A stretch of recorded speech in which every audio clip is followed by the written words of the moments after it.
Est-ce que tu sais qui était Nikola Tesla? Tu as certainement entendu parler des grandes pyramides d'Égypte. Et si je te disais que Tesla a peut-être découvert l'ancien mystère qui entoure 16 pyramides? Pardon? Un mélange de science et d'archéologie? Et non. Il est fort probable que les pyramides ne soient pas si énigmatiques après tout. Mais tout d'abord, voici ce que nous savons sur les pyramides. Qu'ont-elles de si mystérieux? Ce ne sont que de vieux monuments bizarres, n'est-ce pas? L'une des plus grandes questions concerne leur construction. Certains pensent qu'elles furent bâties à la force du poignet et à la sueur du front, d'autres qu'une source d'énergie inconnue de l'homme moderne fut utilisée pour les ériger.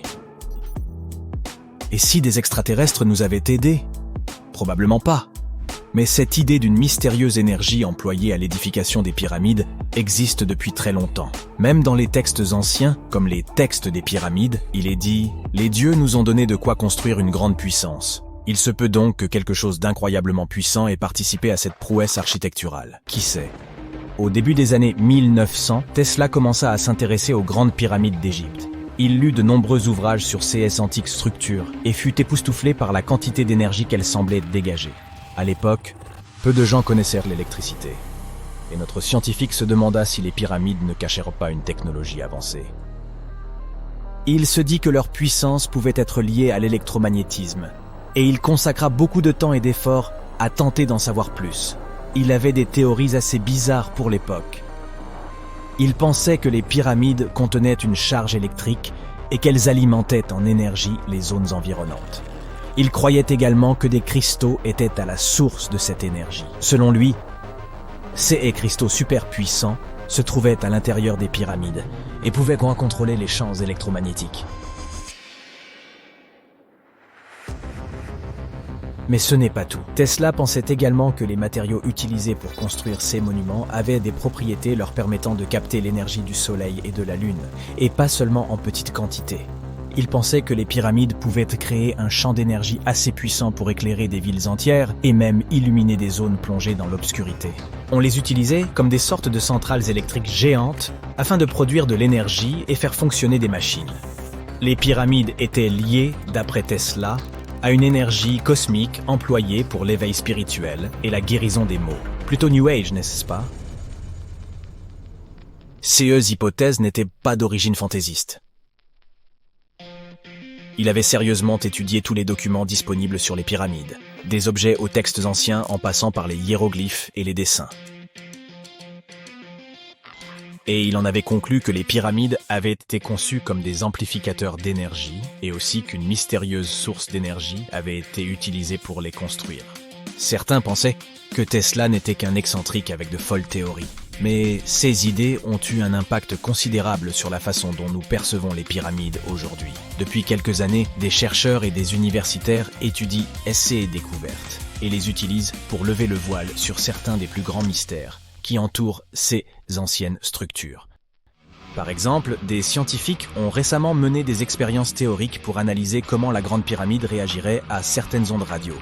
Ils ont découvert qu'elle pouvait capter les ondes radio d'une certaine longueur et faire ensuite converger leur énergie de ces salles à sa base. Les scientifiques ont effectué de nombreux calculs pour parvenir à cette conclusion. Ils ont d'abord réfléchi aux longueurs d'onde qui fonctionneraient le mieux.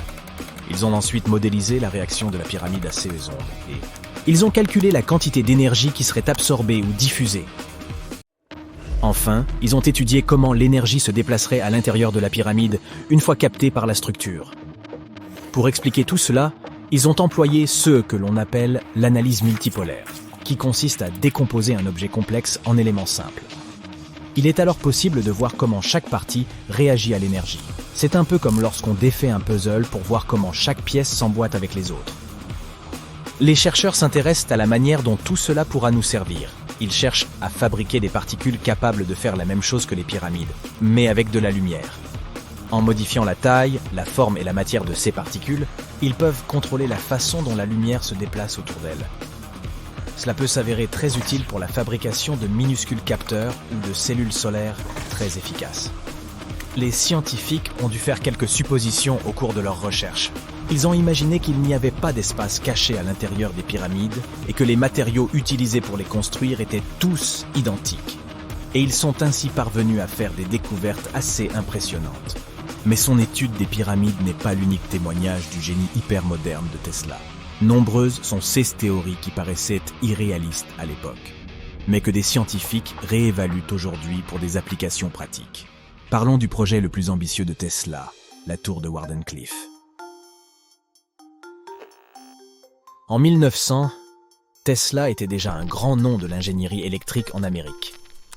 Cette invention étonnante et le fait qu'il ait réussi à surpasser Thomas Edison dans la guerre des courants impressionnait les gens. Mais Tesla ne se reposa jamais sur ses lauriers. Il décida ensuite de se lancer dans son projet le plus ambitieux, la tour de transmission de Wardenclyffe. Construite entre 1901 et 1905, elle est fondée sur l'une des idées les plus révolutionnaires de Tesla. Il souhaitait rendre l'impossible possible en créant un système mondial de communication sans fil. Ce système utiliserait la Terre elle-même comme conducteur, transmettant de la musique, des informations, des rapports boursiers, des communications militaires sécurisées et même des images en fac-similé. Cela te rappelle quelque chose? Oui, cela ressemble à l'Internet que nous utilisons aujourd'hui, mais sans aucun câble. Mais Tesla avait un rêve encore plus grand, transmettre de l'énergie sans fil. Il avait déjà prouvé qu'il était possible d'envoyer des signaux à haute fréquence grâce à son célèbre transformateur. Et par la suite, il fut obsédé par la transmission d'énergie sans fil. Sa vision était non seulement de transformer la façon dont nous communiquons, mais aussi de trouver un moyen de transférer des courants électriques à l'échelle mondiale en puisant dans l'énergie naturelle de la Terre. Tesla pensait qu'il existait une abondance d'énergie libre, tout autour de nous, et qu'elle pouvait être utilisée au profit de l'humanité. En 1899, il mena des expériences secrètes et fut convaincu qu'il était possible de transmettre de l'énergie électrique à travers la haute atmosphère terrestre. C'est ainsi que la tour de Wardenclyffe vit le jour. Elle était censée être la station prototype d'un réseau planétaire qui devait fournir de l'énergie sans fil au monde entier. Malheureusement, Tesla n'avait ni les ressources ni la confiance de ses investisseurs pour mener à bien ce projet. Il rencontra toutes sortes de problèmes financiers. Et en 1917, la tour inachevée fut finalement démolie et tout son matériel vendu afin de rembourser les dettes croissantes de notre génie. Aujourd'hui, elle nous rappelle tristement que les plus grands esprits ne parviennent pas toujours à réaliser leurs rêves. Cependant, le laboratoire de briques rouges est toujours là, le seul laboratoire de Tesla à avoir survécu. Un détail amusant. En 2017, une équipe de tournage a fait une découverte stupéfiante. Ils ont utilisé un géoradar pour explorer la zone autour de Wardenclyffe et ils ont trouvé toute une série de tunnels s'étendant sur des dizaines de mètres au-dessous du site. Personne ne sait exactement à quoi ils servaient, mais on pense qu'ils faisaient partie du grand projet de Tesla. Wardenclyffe est bien sûr un site important pour les fans du grand homme. Qui sait, peut-être quelqu'un parviendra-t-il un jour à percer le mystère de ces tunnels. Mais même si cela n'arrive jamais, l'héritage de Tesla continuera longtemps de nourrir l'imagination des scientifiques du monde entier.